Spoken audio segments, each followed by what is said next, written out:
ground forces dug into the jungles of Vietnam, the skies above saw a different kind of war.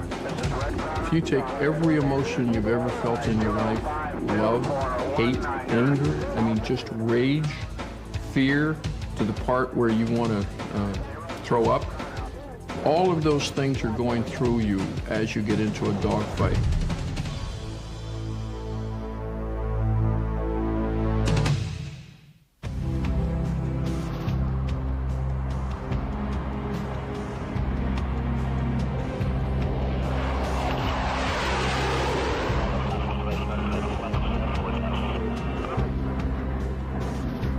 The American air war in Southeast Asia is now just a distant memory.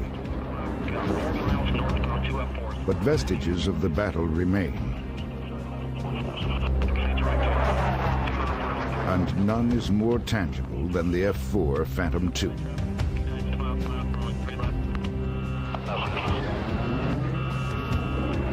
Despite its age, today's Wild Weasel is virtually a new weapon, an integral part of the machine that demolished Iraq's war-making capability in the Persian Gulf.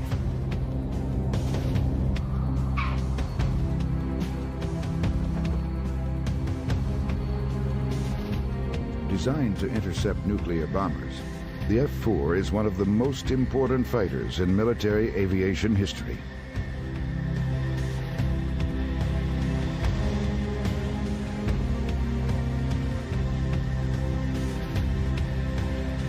Although the Phantom's internal systems are state-of-the-art, the plane's airframe is nearly identical to those that flew in the skies above Vietnam more than 20 years ago. Most of the aircraft are older than the men who fly them.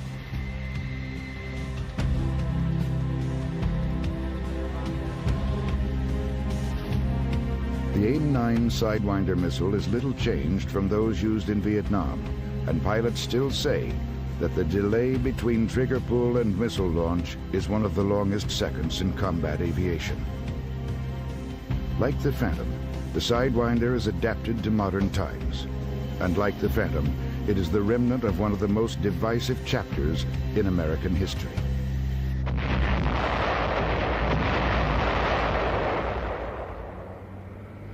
In early 1965, over 30 Americans lose their lives to Viet Cong rocket and bomb attacks in South Vietnam. There are rumors of captured U.S. advisors being tortured. For many, the car bombing of the U.S. Embassy in Saigon is the final blow. Although it is later proven that South Vietnamese guerrillas have acted without the direction or consent of leaders in Hanoi, American wrath is quick to follow.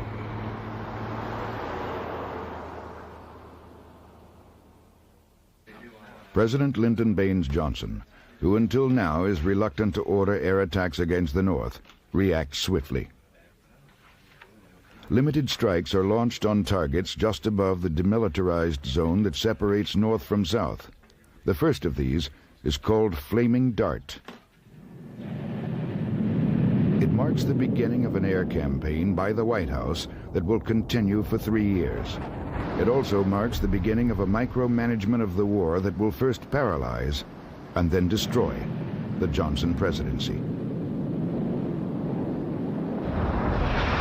The White House often goes so far as to choose the type of ordnance to be carried on particular missions, instructions which are then relayed to pilots flying strikes over hostile territory halfway around the globe. That's the way it was. I mean, Johnson himself boasted that the U.S. Air Force can't bomb an outhouse in North Vietnam without I say so. And he meant it.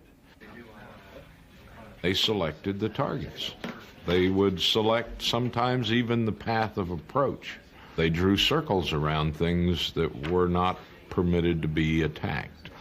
You know, a 13-mile radius or something around Hanoi, 4-mile radius around the center of Haiphong Port, a 30-mile line below the China border. Beyond this, you dared not fly if you were an Air Force guy. It is a mere 4 years since the Cuban Missile Crisis pushed the superpowers to the brink of Armageddon. Johnson treads lightly, fearful that full-scale bombing of the North might widen the war. The president's relationship to his generals is, at best, a distant one, marked by an undercurrent of distrust. As the war drags on, this distrust turns to open antagonism. The bomber generals who ran the Air Force at the beginning of Vietnam had essentially not much knowledge of, and certainly no sympathy with, the whole idea of a limited war. These are men who grew up in World War II, came of age as military leaders, and all of Europe was their target. They knew no bounds.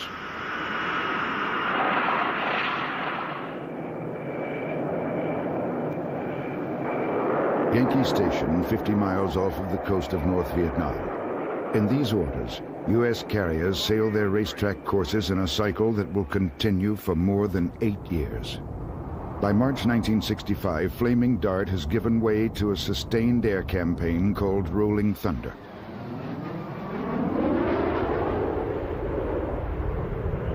Yet the rules of engagement are still severe. Soviet supply ships in Haiphong Harbor and even surface-to-air missile sites are off-limits for fear of killing the Russian advisors manning them. Pilots are forbidden to attack enemy anti-aircraft sites unless fired upon first. With each passing day, northern defenses become denser and more sophisticated.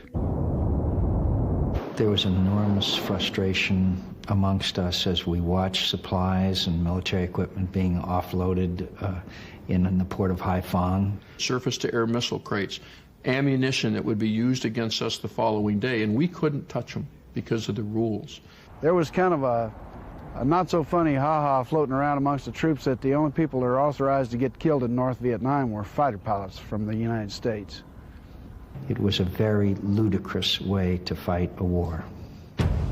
On October 26, 1967, several targets within the city of Hanoi are finally approved.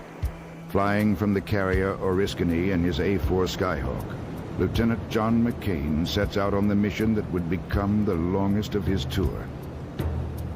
Given 2 years to prepare themselves, North Vietnamese defenses are now formidable. The mission that I was shot down on was the first strike inside the city of Hanoi. At that time, Hanoi was the most heavily defended place in the history of air warfare. It had 3 rings of surface-to-air missiles around the city.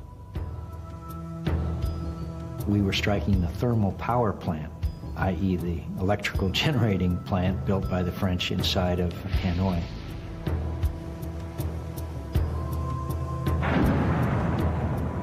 When I was shot down, a surface-to-air missile took the wing off my airplane. So I was in a very wildly gyrating dive, and so when I ejected, I broke my arms and my leg. My chute opened just before my feet hit the water of the lake, thereby precluding any escape and evasion opportunities. It was a very interesting experience to land in a city that you just finished bombing, and I got a less than warm reception, or you might describe as a very warm reception. The Vietnamese came out and pulled me out into the arms of a very agitated crowd of Vietnamese who bayoneted me a couple of times and broke my shoulder. And fortunately, the Vietnamese army came along and took me to the Hoa Lo prison, which we know of as the Hanoi Hilton.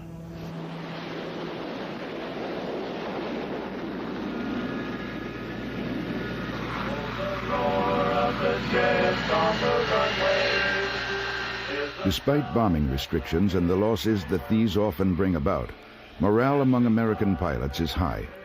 As Rolling Thunder continues, strikes against the North are increasingly carried out by U.S. Air Force F-105 Thunder Chiefs, flying from bases in Thailand. But most of the real fighting in Vietnam takes place on the ground and in the South. It is here that planes like the 105 prove how potent close air support can be. Thunder Chiefs are called on time and again to rescue trapped American GIs.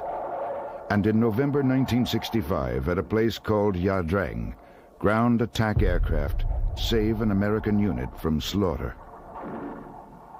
I I'm sitting here today alive and able to talk to you because close air support works. And in those circumstances, work very well most of the time. In the Yadrang Valley, we were a battalion of 450 men surrounded by 2,000 plus North Vietnamese regulars. The only thing that kept us alive was artillery and air.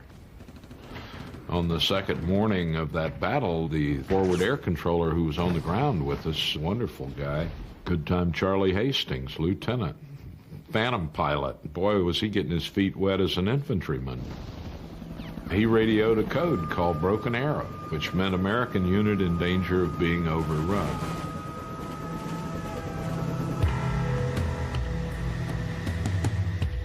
And what that signal meant was that every available aircraft in South Vietnam had to come to our rescue.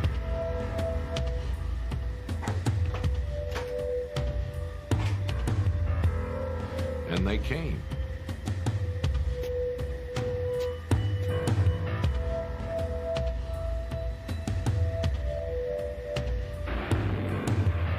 Air Force, Navy, Marines, they stacked them up every 1,000 feet, from 7,000 to 35,000 feet. 82 is south of you, just about to the second river. I have 4,500.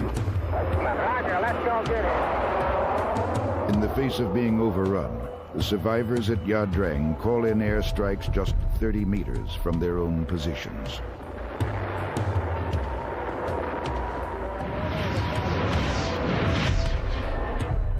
And it was awesome.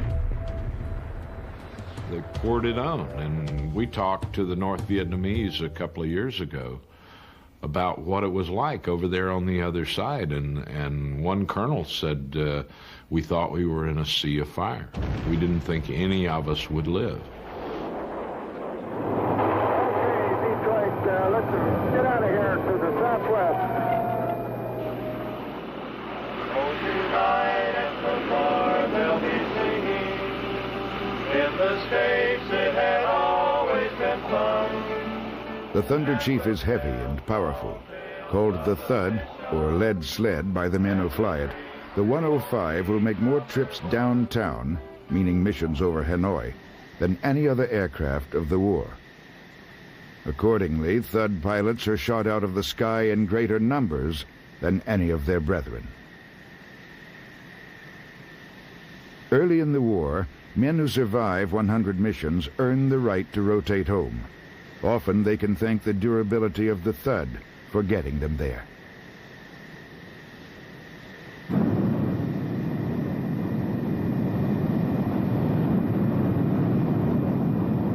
Well, 105 was designed primarily for low altitude, high speed ingress, egress, and delivery, and either with tactical nuclear weapons or with conventional weapons. And so it was designed to do the air-to-ground mission. It had good sight system, it had a good delivery system that would give you a fairly precise delivery for air-to-ground munitions.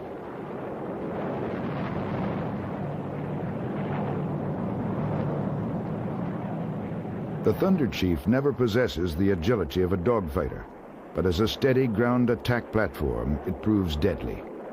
Its long legs and aerial refueling capability become crucial to men and machines hoping to make it from Thai air bases to targets over Hanoi, and back again. Like most aircraft in the American arsenal, the 105 is a product of the Cold War, constructed to fly very fast and very far to deliver a nuclear payload to Russian soil.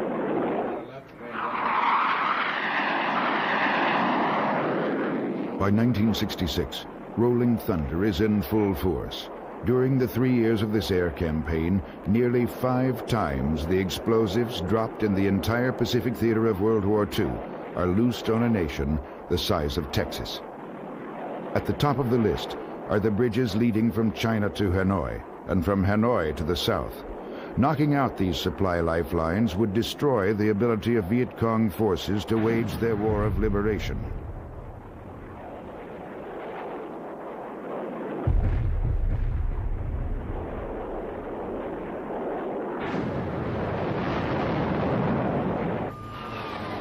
Bridges like the one at Tan Hoa become symbols of defiance for the Vietnamese people, and intricate flak traps are erected around it. U.S. flyers call it the Dragon's Jaw. Over 30 American pilots are lost attacking the bridge. 3 years and hundreds of sorties matter little.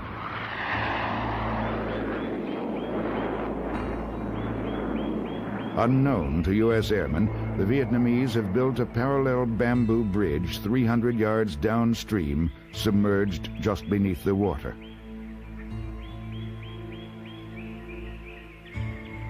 From the beginning, the people of the North display a remarkable flexibility in reacting to the American air onslaught. They were very good, very quick to react. We attacked fuel depots that oiled the PT boats and the North Vietnamese patrol boats, etc.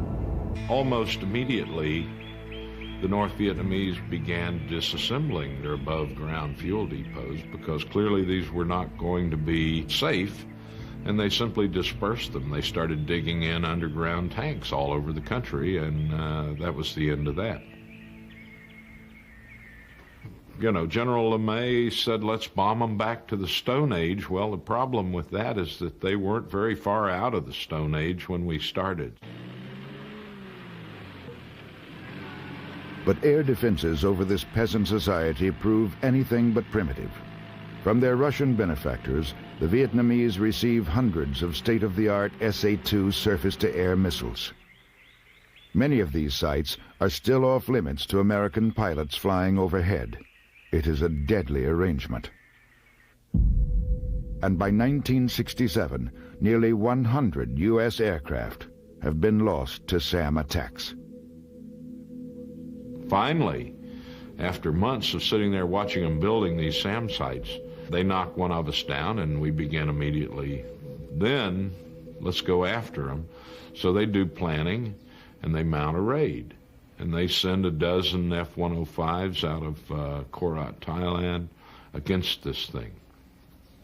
What happens? 6 of them, half of them are shot down because they have moved the missiles, put up cardboard decoys, and built this monster flak trap. We're getting flak south of target water. Watch it. That's an eagle flight. A lot of flak out south of that middle site. You're to go in at low level, one 4-man group after another, down the same line of flight to the target. Maybe the first 4 get through okay, but then the gunners all have the range, the altitude, and they just sit there and shoot you out of the sky. And the pilots themselves, drove them crazy.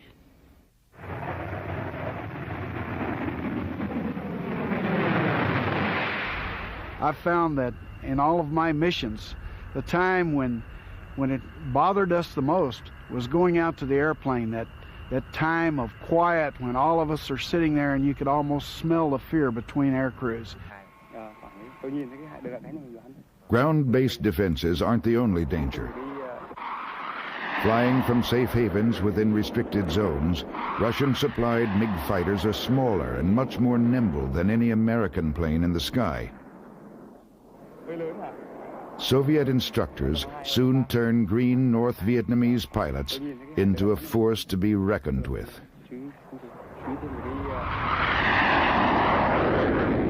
Americans trained to fight a nuclear war aren't prepared for the close-in dogfights that lie ahead. Our Phantom pilots were trained as interceptor pilots.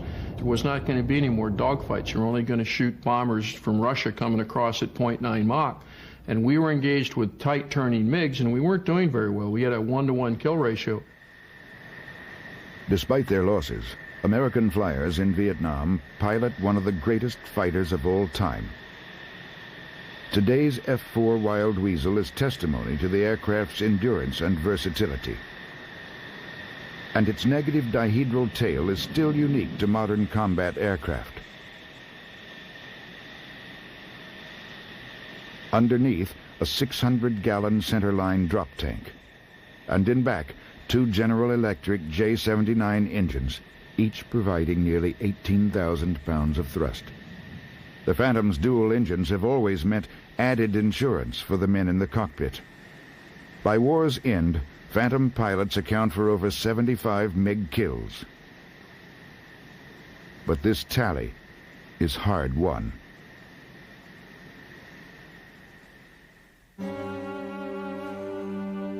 The Phantom was a powerful machine. It had very good weapon systems, a good radar system, but a MiG would outturn me. The MiG-17 turned at about 19 degrees a second. A Phantom turned at about 11 degrees a second, which tells me if I get behind him and he turns at 19 degrees and I turn at 11 degrees, it doesn't take a mathematician very long to figure out he's going to come back around and shoot me if I try and stay in a horizontal fight. The upcoming showdown between MiG and Phantom marks a watershed in American military aviation. By 1968, the Navy's Top Gun School is founded. There, men trained to fight a nuclear war are retrained to learn traditional dogfighting techniques. We went up and fought against the F-106s at McCord with the Air Force. We fought against anything that would turn that was dissimilar to the Phantom. And when I met my first MiG, I had 200 simulated combats under my belt. I had far more experience than the MiG driver had. After Top Gun was established, the Navy went to a 12-to-1 kill ratio. And if you were engaged by a MiG-21 and were at a disadvantage, the best maneuver is to get rapidly below 10,000 feet in full power, full afterburner, and then work into vertical. We could outturn the MiG-21 under those conditions and gain an advantage. In the skies above Vietnam, pilots hurtled at one another faster than the speed of sound. But their tactics often replicate those employed by aces flying over the trenches of World War I Europe half a century before.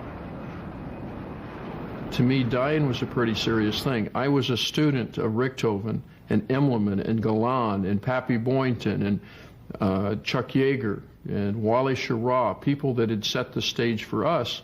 And I knew why they were successful, because they focused on the air. When I knew that I was going to meet another pilot in the air, that I wasn't going to walk away alive if I wasn't prepared. You look at the advantages of your airplane and the disadvantages of the enemy. What are his weapon systems? How can he bring them to bear? And while you're doing that, unfortunately, quite often you've got a lot of other airplanes around. So what you would do is each of them is see, A, what's the capability of the pilot? If he's not flying his airplane very well, I'll go right for his throat and kill him quick. If he is flying a very good airplane, then I will fight him a little more defensively, make him make a mistake, and then I will go for his throat. With Top Gun and the F-4, American air superiority in Vietnam is never again in question. The difference that we face is that we only saw MiGs 3 times, and at one time there was a massive MiGs up.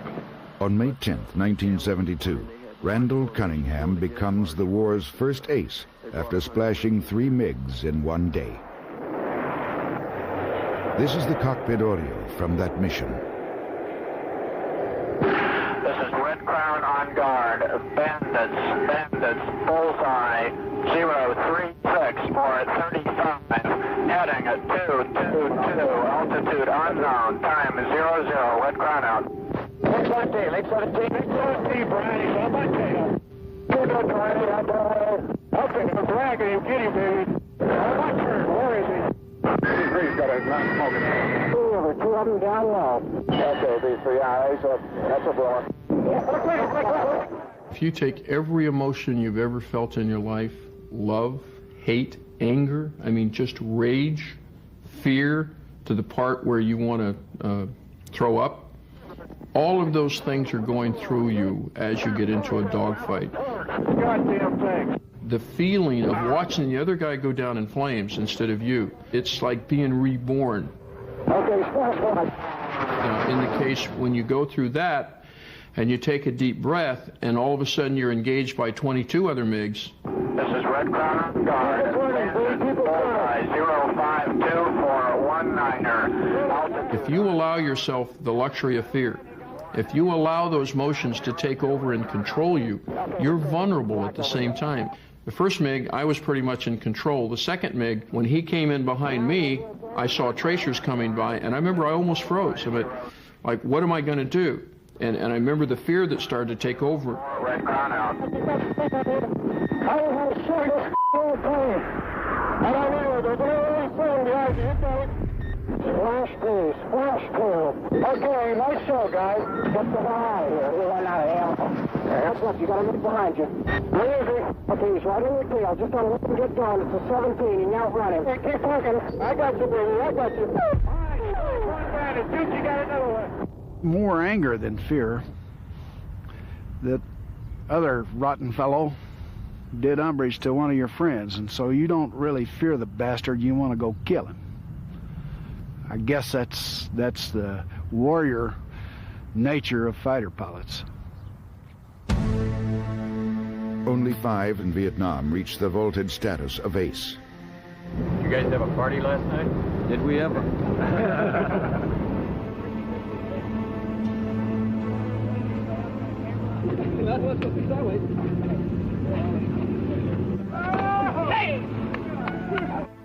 I remember coming back to the carrier, and one of the pilots said, "Duke, how did it feel to kill somebody?" And it hadn't struck me until that moment, and I remember, again, the impact.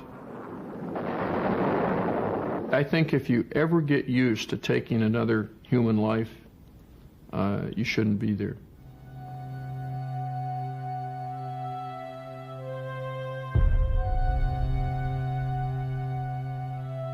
But life is readily taken in Vietnam, and neither side is immune. Before war's end, more than 800 U.S. airmen are killed in the skies above Southeast Asia.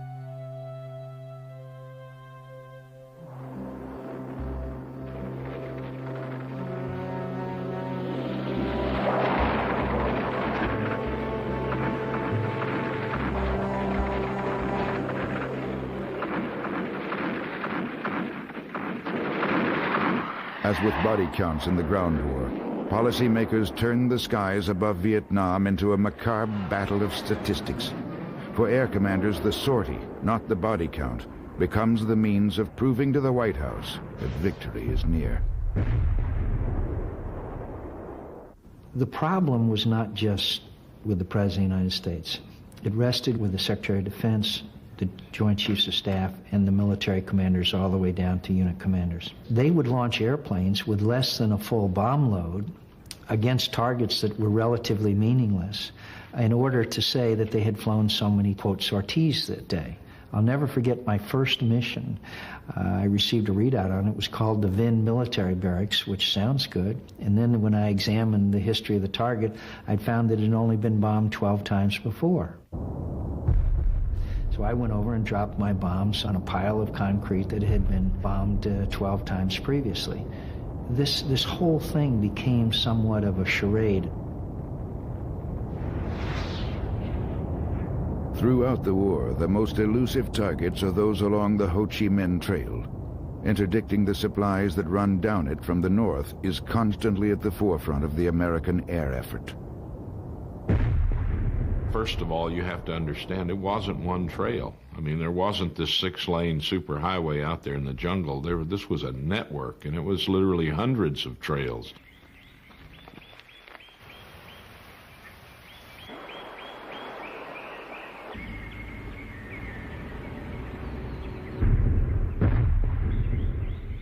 And if you cut one, they went around and started a new one.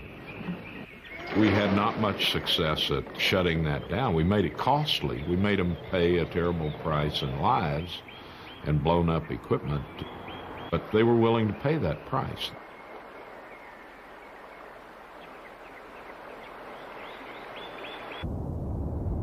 Acoustic and seismic detectors are dropped to pick up movement beneath the dense layers of jungle canopy. But this advanced technology is often rendered ineffective by the land's tortuous climate and terrain. By 1968, 75 tons of supplies move south every day. What I laughingly called the secret weapon of the Vietnam War was this bicycle, with a bamboo pole tied to the left handlebar, and the frame supporting two poles that stuck up. And to these poles, they tied 400 or 500 pounds of stuff. And this is what they moved their war supply with down the Ho Chi Minh Trail. Now, here we are with Mach 1.5 fighter planes trying to blow up a guy pushing a bicycle. This is not effective use of air action. And it didn't work very well.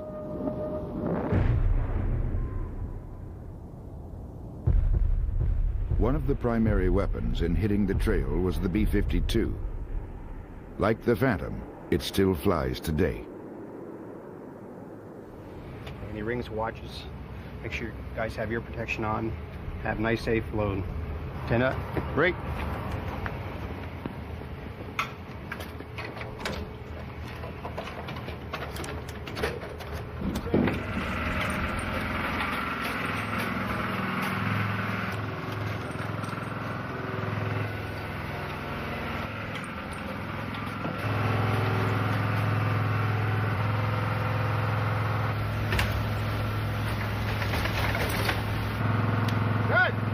Built as a long-range lone wolf nuclear penetrator, the 52 was another product of the Cold War that had to adapt to the conventional task of fighting in Vietnam.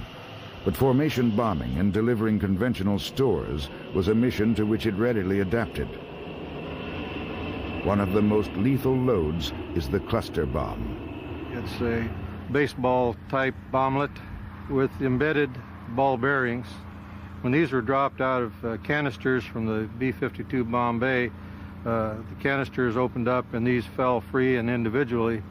And the falling through the air, these vanes caused the bomblet to spin. And once this bomb spins up to about 2,000 revolutions per minute, then these little arming clips will fly off. And then on first contact, the bomb would explode. This will make sieves out of anything it hits. I'm told that these little ball bearings, when this thing explodes, can penetrate a 1/4-inch steel plate 50 yards away. Break right, ready, now. These were very successfully used against fuel storage locations or trucks amassed for convoy work and personnel concentrations. Okay.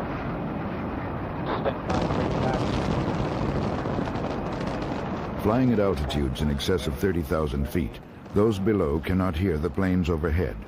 Often, they hit the same stretch of the trail twice in one day in hopes of catching laborers out in the open. Stand by to release. Ready, now. Doors open. Roger, standing by release.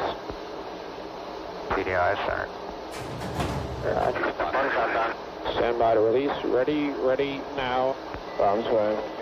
From a kilometer away, the sonic roar of a 52 drop tears eardrums and knocks victims senseless. From a half kilometer, bunkers collapse, burying alive those cowering inside.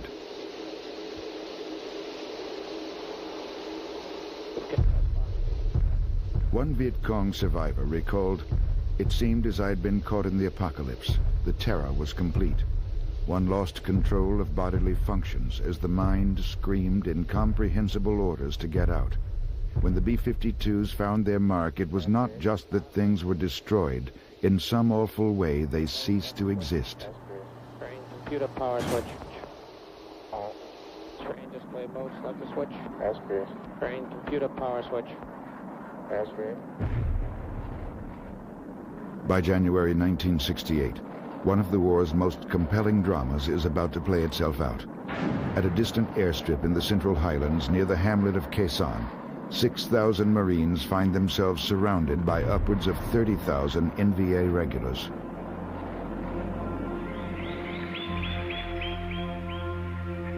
For the first time in the war, the enemy amasses division-sized units for a set-piece battle. Here, more than anywhere, the Strato Fortress plays a pivotal role.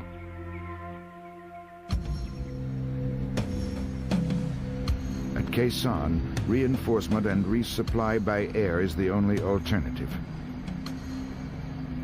The Marines dig in for the coming battle. Enemy shells hit the base at the rate of 1 every minute for 5 weeks. In desperation, B-52 strikes are called in around the clock to keep the enemy at bay. For nearly 3 months, the bombers fly in from Guam and Thailand. The normal target boundary from friendly forces is 2 miles, but the Vietnamese know this and move inside the circle. As the NVA threat grows, strikes are called in just 200 yards from the Marine trenches.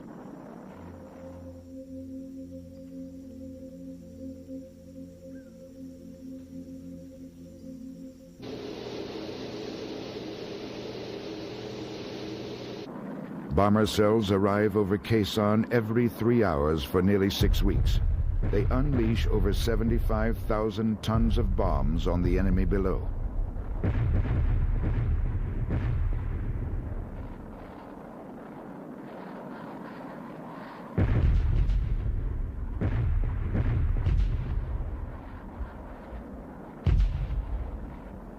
These are things that are never forgotten.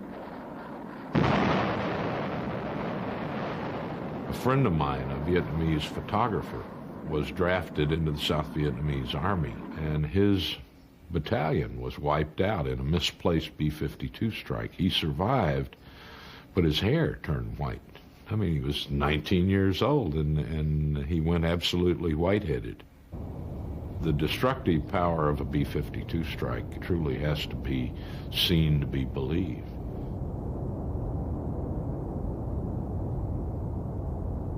The savior of the Marines at Khe Sanh is not the Stratofortress alone.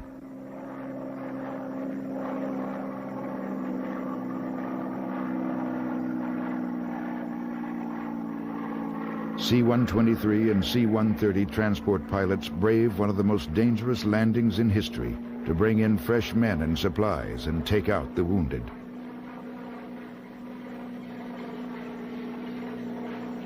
Most of our operations, we'd fly in at high altitude, which for us was about 3,000 to 5,000 feet, and then we'd throw out full flaps and drop the gear and just dive at the runway, flare just before contact, so that they didn't have time to decide whether they wanted to shoot us or not. For many trash haulers, NVA gunners aren't the only threat. I think I took more gunfire from the United States Marines than I did from any of the North Vietnamese regulars. Usually we'd start real early in the morning as we flew over the Marine fire bases, and we woke them up and they didn't like that, so they'd take a few shots at us.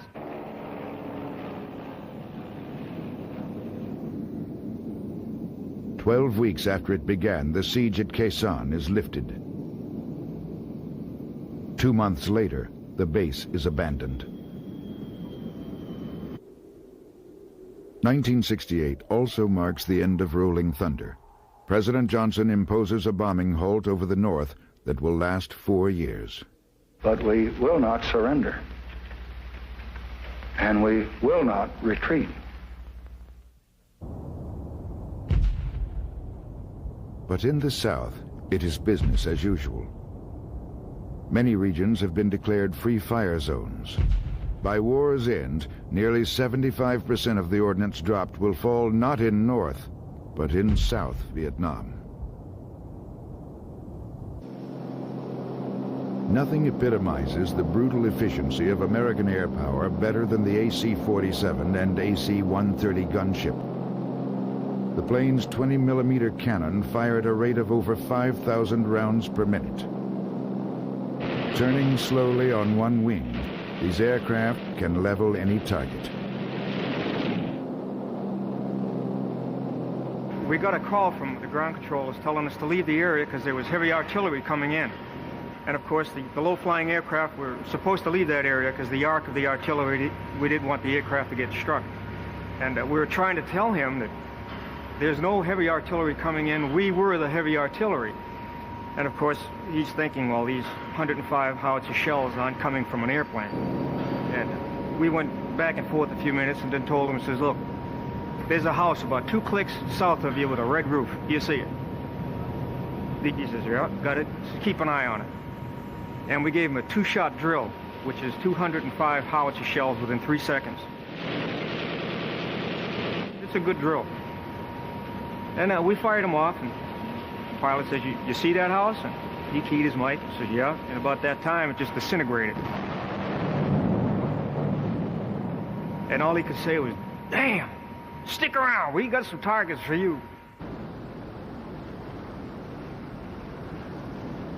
In spite of official statements otherwise, CIA documents from the time warn the White House that over 1,500 innocent Vietnamese civilians are dying every week from Allied bombing.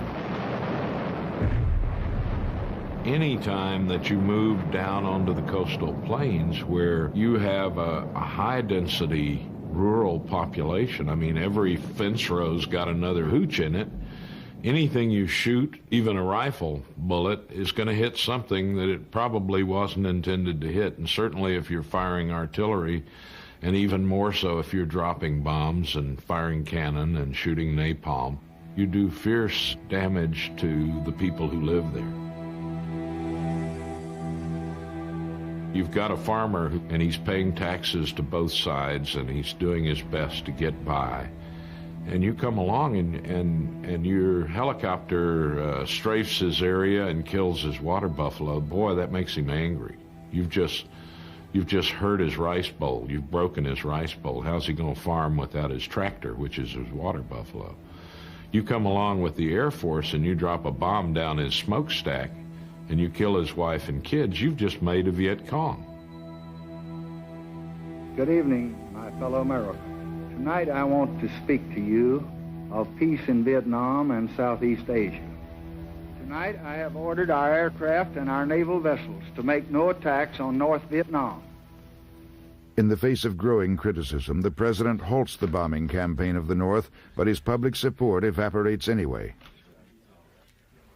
Accordingly, I shall not seek, and I will not accept, the nomination of my party for another term as your president.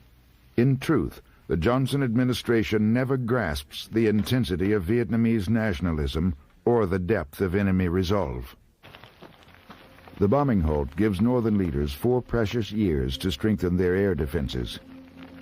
Vietnamese optimism never runs higher.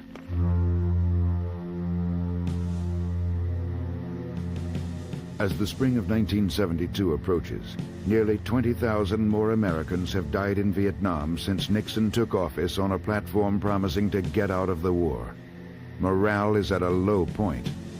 As the U.S. scales down its commitment, negotiations drag on in Paris. By winter, the White House has run out of patience. President Richard Nixon is consumed with a showdown mentality. In a memo to Kissinger, he writes, "I cannot emphasize too strongly that I have determined that we should go for broke. I intend to stop at nothing to bring the enemy to his knees. He has gone over the brink, and so have we. We have the ability to destroy his war-making capacity. The only question is whether we have the will to use that power. What distinguishes me from Johnson is that I have the will in spades."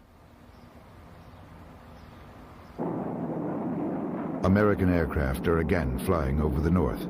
Advances in smart bomb technology enable them to do the impossible. Using 2,000-pound laser-guided bombs, a pair of Phantoms strike the bridge at Tan Hoa. In just seconds, the Dragon's jaw is no more. Across the region, over 200 B-52s are assembled. In Guam alone, they take up over 5 miles of ramp space.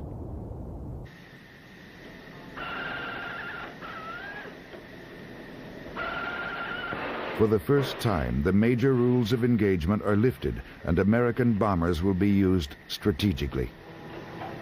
Crews arrive at their evening briefing unaware of the change in U.S. policy. When we went in to brief, we had more staff members there, the chaplains were there. I mean, I'd flown already about 2-3 months, and I hadn't seen a chaplain. Now we're praying before our mission. That was weird. Then they bust us all off to the dining facility for steak and eggs, and this was like 3 o'clock in the morning. We'd never done that before either. So there's something strange going on here. It was good to finally go to the heart of the enemy, where his thinking and planning was going on. It was good to know that we were going to finally hit targets that could hurt him instead of trying to chase him up and down the trails of Vietnam. We knew we had targets. We were taking down his power grid. We were taking down his airport. We were taking down his rail system. Those are the kind of targets that a B-52 is designed to hit.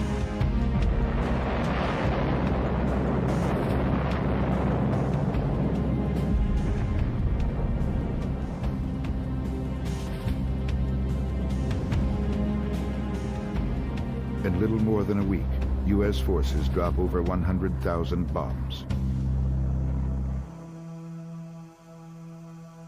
For their part, Vietnamese gunners fire off over 1,000 missiles, knocking nearly 30 American airplanes out of the sky.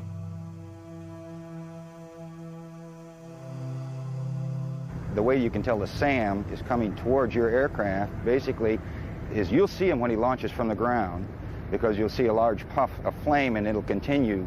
And if it's moving horizontally in relation to you, you're safe, because then it's not coming towards you. If it continues to maintain that same pinpoint at you without moving horizontally, then he's coming towards your aircraft. Sam, vicinity of High Fong, deep sea out. On the way out over a little town called Nam Dinh, I was hit with a surface-to-air missile.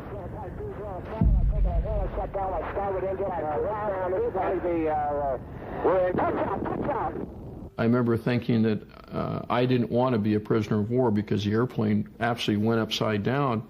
And I remember thinking that, well, the only time I'd ever asked for any divine guidance is when I'd been in trouble. And I remember thinking, God, I don't want to be a prisoner of war, because I was over the Red River Valley. It's like flying over downtown Los Angeles. I knew if I ejected, I'd be a prisoner. Who are you talking to? And I remember taking the stick and putting it to the left-hand side, and the airplane righted itself. And I remember thinking, God didn't have anything to do with this. It was my just superior flying skills. But about that time, the airplane went back upside down, and I can remember thinking, God, I didn't mean it. Get me out of here. When I ejected, I came down in the mouth of the Red River. They sent PT boats out after us. Our guys stayed and almost ran out of fuel, keeping the VC off of my backseater and I before the Marine helicopter could come in and pick us up.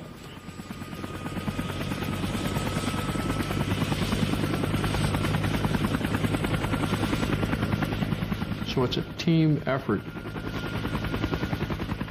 After all those dogfights, after bombing the target, after coming down in a parachute, having the VC trying to get to me where the helicopters came in, when I got back on the carrier, I remember I wept like a baby. I got on my knees and said, God, thank you.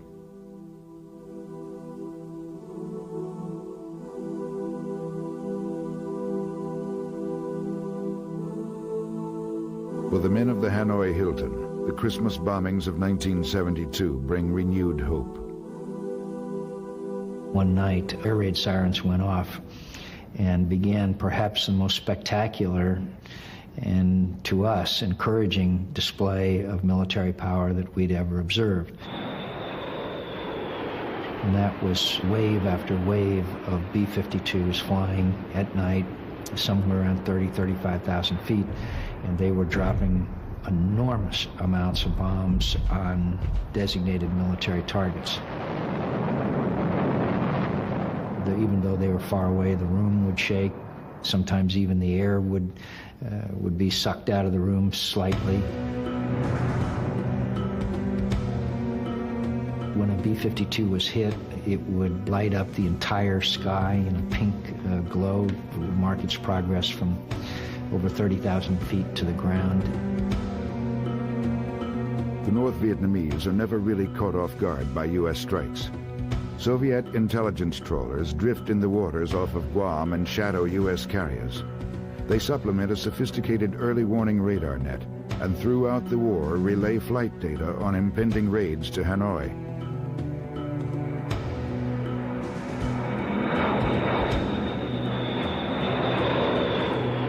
we'd usually be out on the balcony of the BOQs at Anderson. That's where I was flying from. And we'd count the airplanes as they took off, and then we knew when they'd be about back, and we'd go out and count them coming back. And sure enough, there'd be fewer. We'd read every day about the bombers that didn't come back. Yeah, we knew it was happening, and we were concerned about it because every airplane was flying the same track, in and out. Vietnamese gunners sight in on well-worn American bombing paths. In the first 4 days, 11 stratofortresses go down in flames. When some crews refuse to fly, tactics are changed. And after 8 years of restraint, the bomber generals finally have their way.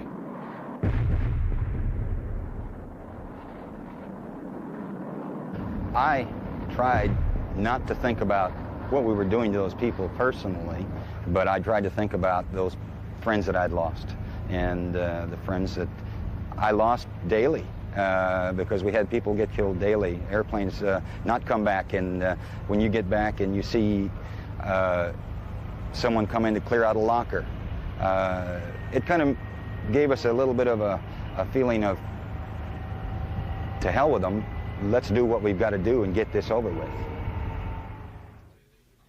With the bulk of their air defenses destroyed, the Vietnamese returned to the bargaining table with quickened resolve to end the war. And on January 23, 1973, less than a month after the last bomb is dropped, hostilities end. Although the air war over Hanoi forces this diplomatic breakthrough, peace with honor is anything but victory. In little more than 2 years' time, Saigon would be firmly in North Vietnamese hands. There were many military leaders that knew that the air war in Vietnam could not succeed, and there were many leaders that knew that our strategy in South Vietnam could not succeed, and very, very few of them ever spoke up. An air campaign that poured so many millions of tons of high explosive on that place, in the end, didn't make that much difference. You can't get that bicycle. You can't stop that sort of a supply line. It will get through, and especially a people as determined as our enemy were there.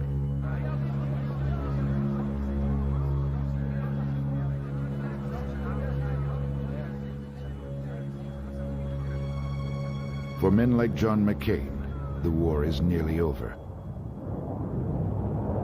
There was a kind of a moment when the pilot of the airplane came over the loudspeaker when we were leaving Vietnam that we had left Vietnamese soil and were over the water. That probably was a demarcation point, both mentally and physically. Everybody cheered, hollered and shouted and cheered. On February 12, 1973, the first released American pilots landed Clark Air Force Base in the Philippines. After 7 years, 6 months, and 24 days in captivity, Navy Commander Jeremiah Ditton steps forward to speak for McCain and the rest. The whole country welcomes you. We're so glad to have you back and so thankful for what you and all of you have done for us.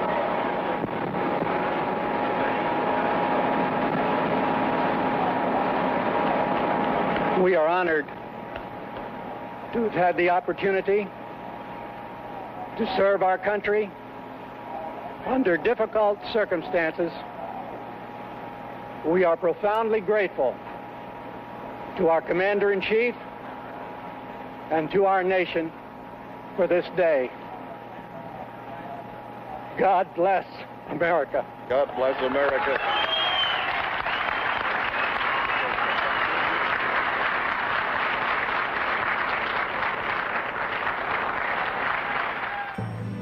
We could have nuked the place.